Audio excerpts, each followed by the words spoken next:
Huh. What's this? Somebody leave me a little present over here? What do they want me to do with this? Nah, it doesn't produce a good musical sound. Oh.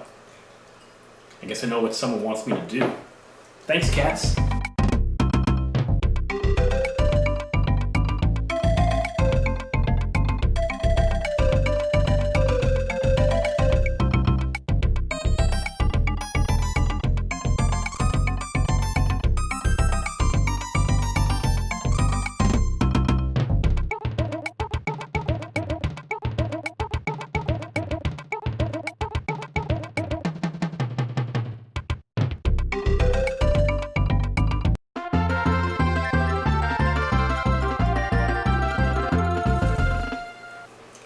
Okay, as cheesy as this looks, this is kind of awesome. A new West Coast IP called Old School, and come on, a DJing cat. What's not to love about this? And how strong is this sucker? It's, ooh. It's a 7% fucker. Ah well, I think I've earned it today. Yep, the West Coast style. This one's going to be a bit more hoppy, less fruity, or less citrusy than the New England style. But hey, you can't always go for New England. Sometimes you gotta talk about the West Coast. Ooh, not bad at all. Oh, and I guess if I'm representing the West Coast, West Coast, word y'all.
Beautiful. It's a bit dark. Okay, that's much better. Hopefully you can see my pretty face a lot more. So, it's been a few weeks since I completed my attic insulation project, and in case you haven't seen it yet, well, you just have to look at the top right corner and you'll get a recap of everything I had done there. So what I'm noticing now is I could put it up to, let's say, 65 degrees Fahrenheit in this house, and if I was to lower it a little bit, it's actually going to take a lot of time. Like if I was to lower it to 61, sometimes depending on the day it can last for a good couple of hours without having to run. Obviously if this was last year I would not put it to 65, because if it was at 64 then around the ceiling I would have had condensation building up around there. But all those were all because of weaknesses in the insulation. It's amazing, you go from 3.5 inch of fiberglass up to 18 inches and it makes a huge difference. I'm curious to see what my consumption is going to be like. I'm seeing some dips now compared to last year. That could be with the warmer weather we've had, but nevertheless, if it gets cold or it's the same temperature and it goes down, that's going to be a good sign. That being said, there was one element to that project I left out because I wanted to get it done, and I'm thinking I should do it now. Obviously because with the wind chill this time of year it's minus 21, so I should probably get it tackled. So going back to my old project, the element I forgot about or wanted to save for a bit later was the actual attic hatch. I'm looking over here and I'm starting to see, it's not as obvious, but I am getting some condensation around this thing, right around the edges of it. I know that the old owners, what they had done is they just taken a blanket of insulation and just dumped it on top of here, and that's not exactly an uncommon approach, but it is something that could be addressed as well. So knowing that, I got rid of that old piece of insulation because it was just so beat up and torn to shit. So I have no protection on there. And the thing about wood is that it's actually a pretty strong heat transmitter. I know that sounds a bit more high-tech, but basically heat will transfer through that wood very easily unless you protect it.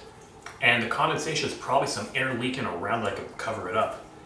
In an ideal world, what you would want to do is that you'd want to, let's say install an actual pre-made attic hatch that has the edges around, a proper weather-stripped opening, and a thick piece of styrofoam on top covered in the laminate. And it's going to give you like an R value of 40 on there. Problem is that I have a pretty big issue in that. So this is what my hatch looks like. If you recall when I was highlighting it from the last time when I was trying to bring up the big bags of insulation, there's a beam right there that was in the way of the hatch. So that actually gave me a few less inches to be able to get the stuff up. And that's actually the reason why getting a new hatch into here is not going to work. Because technically it is possible. You probably should cut that beam and then you'll be able to install it around. But considering my skills with the carpentry are still not exactly top notch, I don't trust myself to do that. And I know it's going to cost me a couple $100 for a contractor to do this. So we're going to do the easy way on a budget. And not just that, there's also the cost factor. You want to look at that. If you want to get one of the basic attic hatches, you're looking at around the $80 range. You really want to make sure that fits. If you want one that has a pull down stairs, well, you're probably looking at a good $200 range for that project. But luckily it's something else you can do that's probably going to be worth about $20 or so of supplies. So that's what I'm going to get started with. I have here rigid foam insulation. This is going to be glued onto the upper side of the hatch, and I'm going to use it with the foam board glue. The first thing I should do is get that hatch out of there.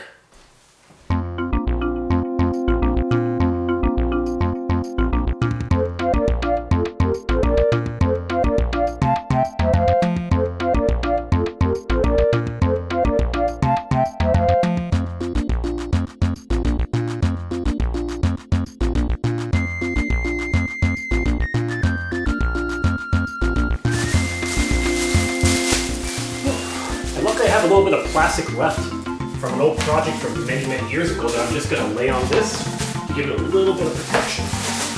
Okay, so look, this thing looks like about, I want to say ½ an inch to maybe 3/8 of an inch. It's not going to give me too much protection. So I'm going to be using this foam board to glue on top of it. And as I mentioned before, I'm going to be using this construction adhesive as a 300 rating on here. I'm sure you're wondering, like, what exactly is a 300 rating? Well, I didn't learn that until like maybe last month. Apparently that number gives you an idea of how strong the adhesive is. Something in the lower to mid hundreds means it's easy to clean off with some chemicals. If you look at something that has like a grade 9000, good luck. You can remove that mechanically, but just be warned, you're probably going to be damaging whatever it's glued onto. This is the easy one too. And something else to keep in mind is this one is specially designed for foam boards. And you have to look on some label that says recommended use for, let's say, polystyrene or polyurethane foams. The reason is some adhesives are actually going to disintegrate the foam once you put it onto that. So that's why you want to be careful. You don't want to glue the board, glue the foam, and the next thing you know, the board is melting like the Wicked Witch of the West. Or I guess Judge Doom, depending on your age and point of reference. So let's get started. And I get to try out a brand new knife too. I picked up for like $7. You can never have too many utility knives in the house, especially if you do a lot of work. Ooh, handy. Let's extend the blade as much as you need. And to puncture, actually, let's see here. All right, I want about 1/4 of an inch. So that's already marked down on the tubing. Just there. And you always want to make sure this is cut at an angle too. And for extra safety, there's going to be a foil backing on here, on the inside, that's going to hold the adhesive in place. For me to open that up, I picked up these caulking tubes, which are going to have a double function. They're long enough that they're going to puncture the back. And in addition to that, once you're done using it, this is great for sealing up caulking tubes, so that you'll be able to use it another time. Actually, the last time I had one of these, it kind of dried out the foam adhesive. I'm hoping that's not the case again. Oops. There. So you want to get a puncture in here. Yeah. Now, I'm gonna load it up into my caulking gun. This thing is bent out of shape now. I really hope this doesn't screw up for me. So next, I'm gonna load it in, start getting a couple of sprays. This is gonna let me know if this is coming out properly and not exploding. The very first caulking tube I bought when I bought this house, it actually exploded on the back. This is way before I learned how to use this bloody thing. Okay, it's working. So I'm getting, right now, a nice bead.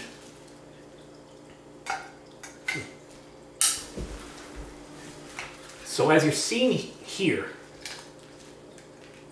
I'm getting a nice thick bead of it coming out, about 1/4 of an inch or so. You don't have to cover the whole thing in it, you just want to make sure that it gives you enough coverage that it's going to properly seal on the back. And you also want to make sure the diagonal part is going face down towards your material that you're gluing it to. The same principle applies to caulking so that it spreads properly. So if you do it in the opposite direction, it's not going to happen. Some of these adhesives could be really complicated too. At times, depending on the temperature, it ain't going to solidify or it's going to take much longer to cure than others. That's why in most cases, your best time to do this is going to be around spring, summer, fall. Wintertime, you're probably going to get some challenges to have this solidify properly. But for the purposes of this project, I have no choice. I want to get this sealed up before winter. Hey, why before winter? It's already winter. I want to get this sealed up now.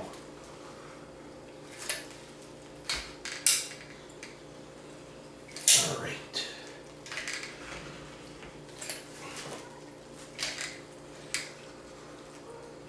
So we're almost on the home stretch of gluing this board.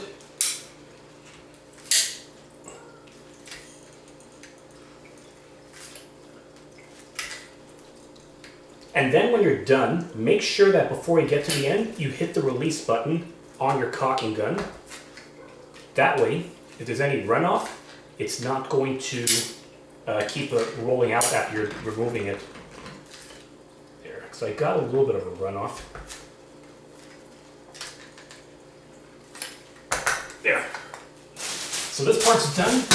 Next step, I'm going to start gluing the board. Just got to make sure it goes on properly.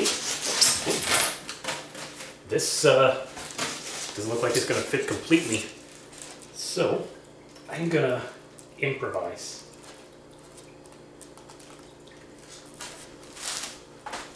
There. So now I want to get this placed firm tight.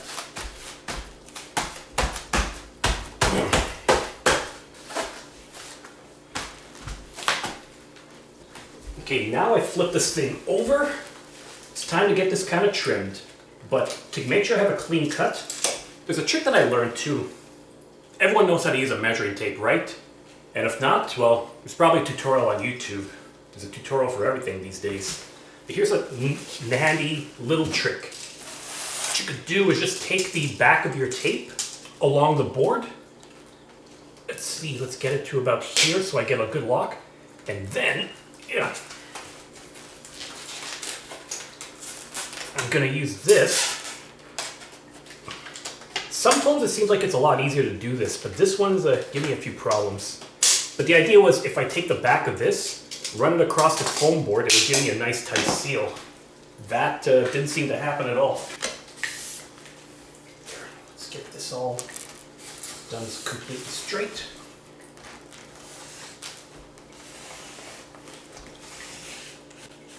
All right. So I've got this all completed, and I'm going to get this fully cut now. Well, I decided to go for another approach. Stood on this thing to give me a bit of support to hold this down while I cut this piece of polyurethane, polystyrene actually, or polystyrene. Ran it along with a knife. First with my jab saw, and then I used the utility knife here to kind of put it back into gear. And I have to be careful that I don't scratch up my floor as well. This is a nice floor, I don't want to wreck it. So once I get this thing well cut, then I should be able to start pulling this thing off. All right. And of course I'm going to need to use the vacuum cleaner afterwards. But the perfect thing with this is now I have enough to cover this part of the hatch. There. Then I could use the exact same principle here. Use this, eyeball it so it's going to be more or less the same.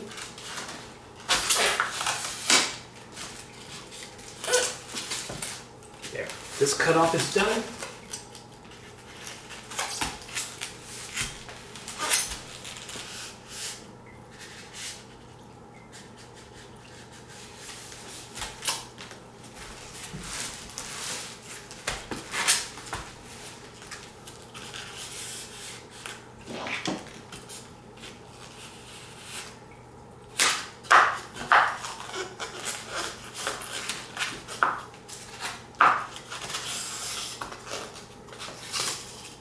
There. That's good. And I have one more area still, which is on the back side of it. Actually, I should take a look at this. There. It's not a clean cut, it ain't perfect. But the way that my attic hatch is done, I'm not going to get perfect because it's a complication. This, I just want to get it sealed off. It's only about an R5, like I said. So not the best of protection, but at least it's better than nothing at all. Actually, I might have an idea. So, I think there's another way I could get this done. I remembered I got a pack of tuck tape over here that I could probably use for this. For those of you who don't know what this is for, this is mostly for sheathings that you can use. And the best application for this is when you're putting the vapor barrier onto, let's say a ceiling, a wall, whatever, like the continuous system they use right now. And you're not going to have the plastic like all enveloped because there's no way you can get a huge sheet like that. Trick to that is you put as much plastic around, and then you use this to seal it up to get a airtight seal.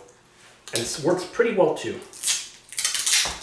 And I'm thinking that this is pretty good with polystyrene foam. So I'm just going to take this, roll it around. That way it's going to be fully attached. I'm just going to use the knife to kind of cut it off. Seal it up on both sides. And of course, here's a hack. A simple thing that's actually going to help you out. So you see this cutoff over here? Just flip it around here like that. Fold it, and there you go. That way, in case you ever want to use this tape again, you don't have to fight around looking for where it starts again. Just have to look for this flap. So this looks like it's as good as it's going to get. Feels like it's tight enough. Time to get it back up into the hatch, because I'm getting some cold air coming in there too. So now I'm going to get this back in and hope for the best. My main goal is hoping that this thing's actually going to fit properly up there based on the beam that I have. If not, I'm going to start from phase 1 again, and I'm hoping I don't have to resort to that. Okay, come on. Let's do this.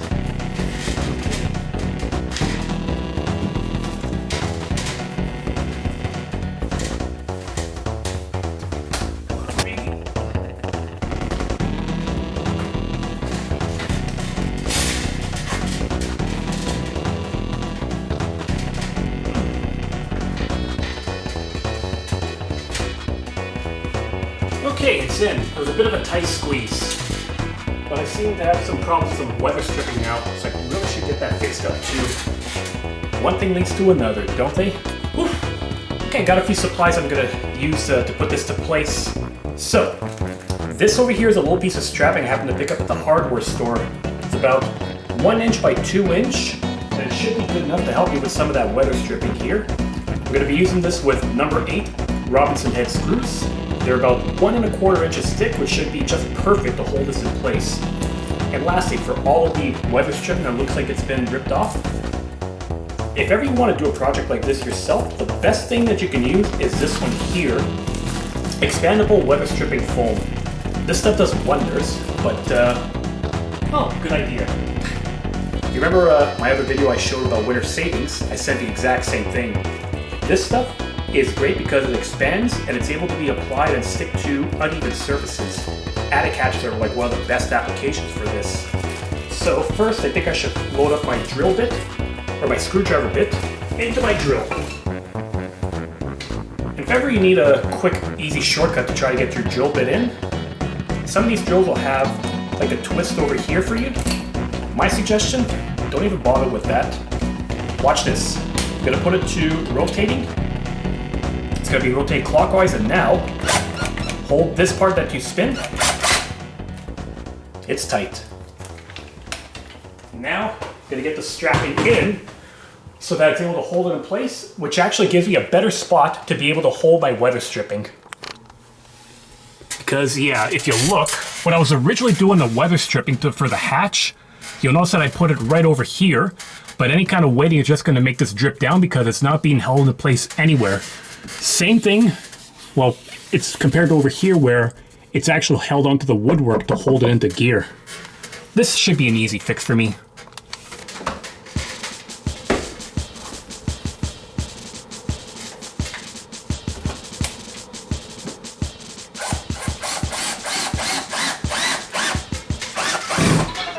Okay, I'm in a conundrum. This thing is splitting in half.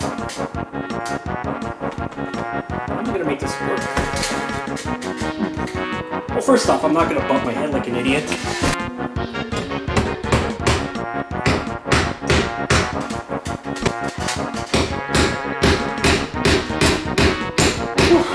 Okay, luckily I had some extra nails and a hammer laying around that I could use for this.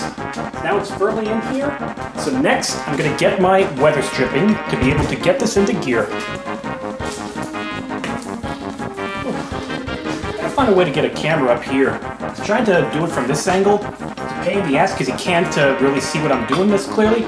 And at best, all I can do is check out my ass. If you guys some people are interested in that, then knock yourselves out. So what you want to do is make sure you have it all covered from edge to edge over here to be able to get your tight seal. So I'm going to take this, then use my knife, and if my wall looks like it's scratched up here, I don't care because I'm kind of looking for picking this. Like that. And the beauty is this thing is self-adhesive. You don't have to worry about, again, other equipment or getting some kind of spray foam.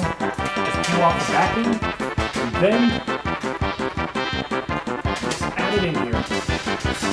Part one is done. Got it on top of the strapping, but I have to make sure that I have it well covered up, because otherwise I'm left with a gap between where the weather stripping ends and where the hatch begins. To do that, I'm going to take this once again, cut off another sheet, and then I'm going to double it up here so that I can get a nice continuous seal. And again, you just press down on this, and then it rises up, expands, and gives you a nice tight seal on the back end of it. There. That's good.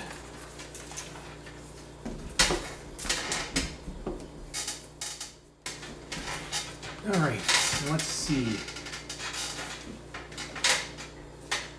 Well, no major gaps, I don't believe.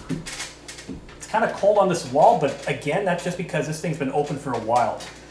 One thing to remember about your attic too is if it's cold outside, it's cold up there. And if it's super hot, like 40 degrees, you're gonna need an oxygen tank if you go up there too. Yeah, you wanna avoid the attic as much as possible in extreme conditions. Okay, so just to give you an idea of what I've been struggling with for a better angle, I have my strapping that's not perfect, but I'll fix up again another time. I put one layer of weather stripping around the edge of that strapping and then put a second layer so it actually makes contact with the attic hatch. And when I did a little look around, there was no major leaks.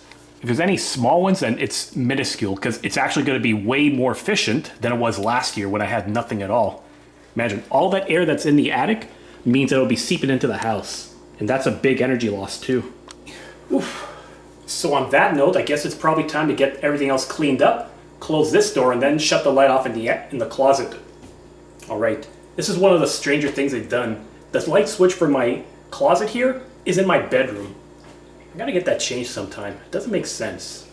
That's the thing with a house. You never know what you're gonna find, or you're always gonna be asking questions like, what were they thinking? But long story short, this is how you insulate an attic hatch, among many other ways too. And again, you wanna look at like maybe $20 of material to do it. It ain't pretty, it ain't perfect, but the idea is you still wanna save money in the winter. So thanks for watching, everyone. This has been an actual educational edition of the Wandering Yuki Cheese Cafe. Who would have thought? But if you like what you see, you know what to do. send me a like, hit that subscribe button below for any future updates, send a comment or request, and keep spreading the cheese everywhere. Sayonara, everyone.